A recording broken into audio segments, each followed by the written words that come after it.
دل پہ نور آئے تو پھر پتہ چلتا ہے،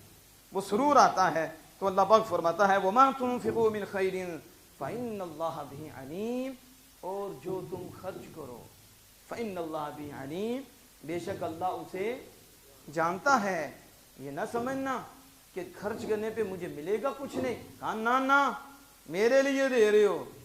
اور میں جانتا ہوں دنیا دار کے لیے کرو کہ کتنا دے گا، کہاں تک دے گا، اور دنیا کے خالق کے لیے کرے گا تو پھر خالق کائنات دے گا، یجازیکم، پھر وہ بدلہ تمہیں دے گا۔ اور بندوں سے سودا مت کرو، سودا یار سے کرو۔ عقل مند ہے وہ شخص کہ جو ہم سے سودا کرے؟ نہیں، عقل مند وہ ہے جو خالق سے سودا کرے۔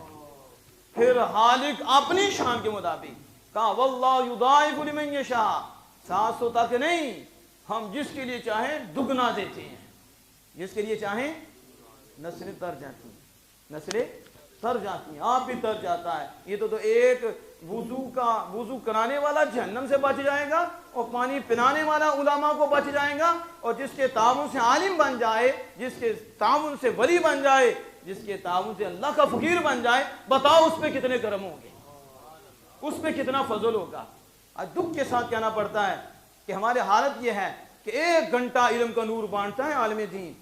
8 9 10 سال لگا کے آتا ہے، اور 1 1.5 گھنٹہ لگا کے ہمیں دین کی باتیں بتاتا ہے، ہمارے ایمان کی، تو کسی کے جیب سے 100 روپیہ بھی نہیں نکلتا۔ اور ایک جسے وضو بھی اس طرح نہ آتا ہو اور استنجا بھی صحیح طرح نہ آتا ہو، یا اسے کھڑا کر کے مجھے استنجا کے مسائل بتائے، اسے پوچھو وضو کے مستحبات سنتیں فرض بتائیں، اور وہ نہ بتا سکے، اور زہازہ کی دتیاں اس کے اوپر ڈالی جاتی ہیں، تو پھر گویے پیدا ہوں گے، راہبر پیدا نہیں ہوں گے، پھر کمزوریاں آئیں گی، پھر ایمان جائیں گے، پھر بے حسی ہوگی، بے بسی ہوگی۔ یہ سارے سسٹم کو خراب کرنے کی وجہ سے ہے۔ تو جنہوں نے علماء کو ٹھیک کر دیا، اللہ پاک فرماتا ہے ان سے کرو،